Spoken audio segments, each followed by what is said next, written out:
दिन के वाक़यात जो हमेशा तारीख़ के अंदर इस मुल्क की जब भी तारीख़ लिखी जाएगी तो ना सिर्फ स्याह तरीन हरूफ में उस दिन के वाक़यात को लिखा जाएगा, बल्कि 9 मई को हमेशा के लिए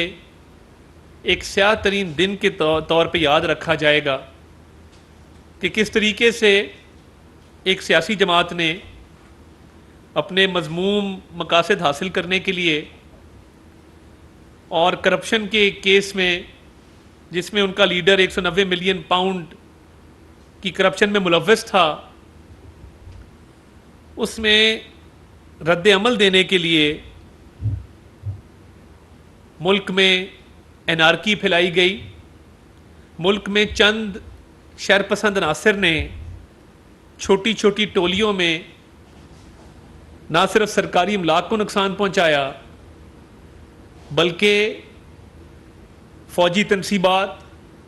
शुहदा की यादगारें, रेडियो पाकिस्तान, चागी पहाड़ का मॉडल जो हमारी कौमी सलामती की ज़मानत भी है, कौमी यकजहती की भी वो एक अलामत है और हमारे लिए एक बायसे फ़ख्र मॉन्यूमेंट है, उसको भी ना बख्शा गया। तो ये 9 मई के वाक़यात के पीछे इमरान खान साहब और उनकी जमात के सरकर्दा रहनुमा ना सिर्फ मुलव्वस थे, बल्कि ये तमाम कार्रवाई मनसूबाबंदी के तहत की गई और तमाम लीडरान को अहदाफ दिए गए थे कि किस किस हदफ पे किस किस ने पहुंचना है और क्या क्या कार्रवाई करनी है। अफसोस से ये कहना पड़ता है कि 9 मई का स्याह तरीन दिन और जो उसके वाक़यात हैं, जो कौमी सलामती पे हमला है, सरकारी इमलाक को नुकसान है। वज़ीर-ए-आज़म के मुआविन ख़ुसूसी अता तारड़ न्यूज़ कॉन्फ्रेंस कर रहे थे इस्लामाबाद में। उनको कहना था कि 9 मई को जो वाक़यात हुए वो इंतहाई शर्मनाक है। 9 मई के वाक़यात के पीछे चेयरमैन PTI मुलव्वस थे। अदलिया के चंद हलकों की तरफ से तहफ़्फ़ुज़ फराहम किया जा रहा है। 9 मई के वाक़यात की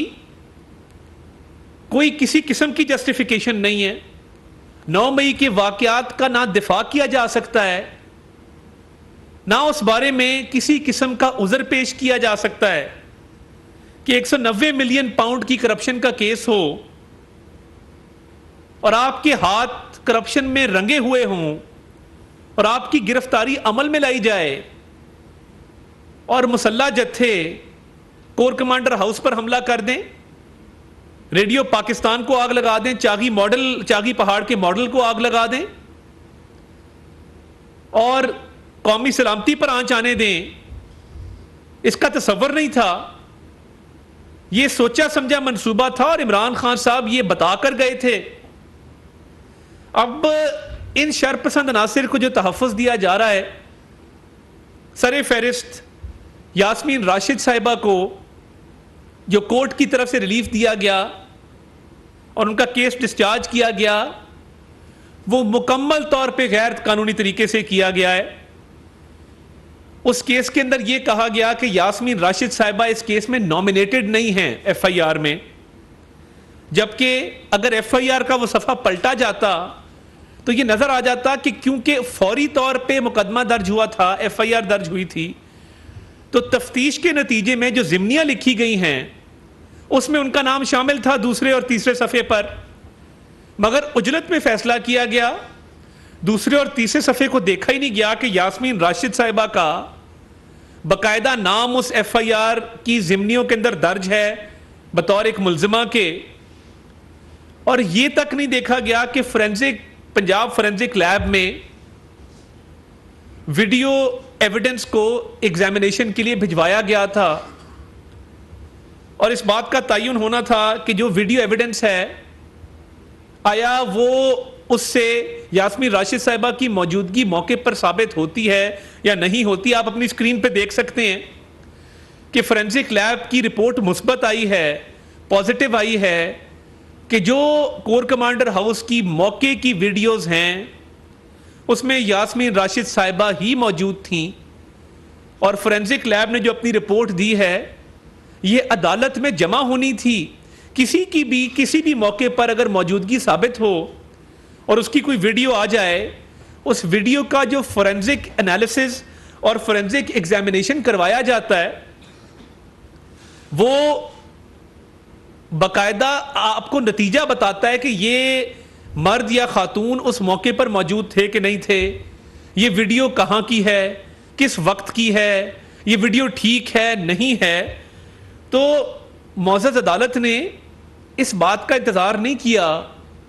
कि ये फोरेंसिक रिपोर्ट अदालत में जमा कराई जाती और बताया जाता कि जी ये इन्हीं की वीडियो है, मोहतरमा ही मौके पर मौजूद थी, वीडियो ठीक है, वीडियो 9 मई की है, वीडियो शाम की है, जत्थे के साथ वहां मौजूद थी। तो केस से जब डिस्चार्ज किया गया या बरी किया गया है, इतनी क्या उजलत थी, इतनी क्या जल्दी थी कि इस रिपोर्ट का इंतजार तक ना किया गया। ये रिपोर्ट आ जाती तो इसमें साबित है, मौके पर मौजूदगी साबित है, वीडियो का असल होना साबित है, वीडियो का 9 मई की तारीख का होना साबित है, कोर कमांडर हाउस की लोकेशन साबित है। तो ये फोरेंसिक एनालिसिस का इंतजार किया जाना चाहिए था अगर कानून के और इंसाफ के तकाजे पूरे करने थे। इसके साथ साथ ही एफआईआर के साथ जो दीगर दस्तावेजी सबूत लगे थे और दस्तावेज लफ थे, उनको भी देखा जाना चाहिए था कि इन दस्तावेजात में उनका नाम शामिल है, वो इन वाकयात में मुलव्विस रही हैं। और देखिए, कानून और इंसाफ होना नहीं चाहिए, होता नजर आना चाहिए। तो मैं ये समझने से कासिर हूं कि चंद मखसूस हल्के अदलिया के वो 9 मई के वाकयात के हवाले से इतना गैर संजीदा रवैया क्यों रखते हैं और मुल्जिमान को ट्राई करने पर, उन पर मुकदमा चलाने पर उनके क्या एतराज़ात हैं और वो क्यों गुरेजा हैं इन मुकदमात को आगे चलाने पर। पंजाब गवर्नमेंट की प्रोसिक्यूशन की टीम दिन रात काम कर रही है, जहां जहां उनको फेडरल गवर्नमेंट से नादरा से कोई डेटा रिक्वायर्ड होता है वो उनको फराहम किया जा रहा है। मगर मुल्जिमान जो हैं उनके हवाले से जब तमाम तर शवाहिद आ गए हैं तो फिर ये रिलीफ किस बात का दिया जा रहा है। और बड़े अफसोस से ये भी कहना पड़ता है कि परवेज इलाही साहब, जिनके खिलाफ बड़ा क्लियर एविडेंस है मनी लॉन्ड्रिंग का, करप्शन का, गैर कानूनी भर्तियों का, उनके केसेस डिस्चार्ज किए जा रहे हैं। और वो विर्क साहब एक जज हैं जिनकी फेसबुक की पोस्ट्स आप देख सकते हैं कि इमरान खान साहब की तस्वीरें लगी हैं, प्रो पीटीआई पोस्टें हैं, एंटी पीडीएम पोस्टें उन्होंने लगाई हैं। क्या ये किसी जज को जेब देता है कि वो मुकदमा भी सुन रहा हो और साथ सोशल मीडिया पे अपने अकाउंट से किसी एक सियासी जमात की पोस्टें भी कर रहा हो और अरबों रुपए की करप्शन के सबूत उसको नजर ना आए और वो मुल्जिम को बरी कर दे? इसमें प्रोसिक्यूशन का क्या कसूर है? इसमें पुलिस का या एंटी करप्शन का क्या कसूर है? परवेज इलाही साहब को पुष्पनाही हासिल रही है आला अदलिया के जजेस की। अब मसला यह है कि जिस ऑडियो में मज़ाहिर अली अकबर नकवी साहब से परवेज इलाही साहब की गुफ्तगू हो रही है, वो ऑडियो जब उस पर कमीशन बनता है तो चीफ जस्टिस साहब की तरफ से उस कमीशन पे स्टे ऑर्डर दे दिया जाता है। उस कमीशन की कार्रवाई को आगे बढ़ने नहीं दिया जाता कि जी मेरे से नहीं पूछा। भाई, एक अमल शुरू हो चुका है और ये जुडिशियल कमीशन नहीं है, इंक्वायरीज कमीशन एक्ट के तहत एक कमीशन है। तो यही वजह है कि जब मज़ाहिर नकवी और परवेज इलाही की ऑडियो की तहकीकात नहीं होंगी, तमाम ऑडियोज की तहकीकात नहीं होंगी और मामलात इसी तरह उजलत में आगे चलाए जाएंगे और स्टे ऑर्डर दिए जाएंगे, तो फिर परवेज इलाही साहब को तो हिमायत हासिल होगी कि वो एक मैजिस्ट्रेट हों, वो सेशन जज हों। वो परवेज इलाही के खिलाफ फैसला क्यों देंगे जब उनको पता होगा कि परवेज इलाही साहब को आला अदलिया के जजेस की ना सिर्फ हिमायत हासिल है बल्कि इंसाफ के इस सारे अमल में वो मुदाखलत भी कर रहे हैं, वो तहफ़्फ़ुज़ भी फराहम कर रहे हैं और मैसेजेस पास हो रहे हैं कि इनको रिलीफ देना है, तो फिर अगर 9 मई के मुल्जिमान को भी रिलीफ मिलना है जिन्होंने हमले किए, जिनकी विदाउट फियर ऑफ कॉन्ट्रडिक्शन हम ये कहते हैं नाकाबिले तरदीद सबूत हैं उनके कि उन्होंने हमले किए हैं, जलाओ घिराव किया है, वो खवातीन हों, वो मर्द हों, वो जो भी हों, क्योंकि दहशतगर्द की ना कोई रंग होता है, ना नस्ल होती है, ना मजहब होता है, ना जिन्स होती है।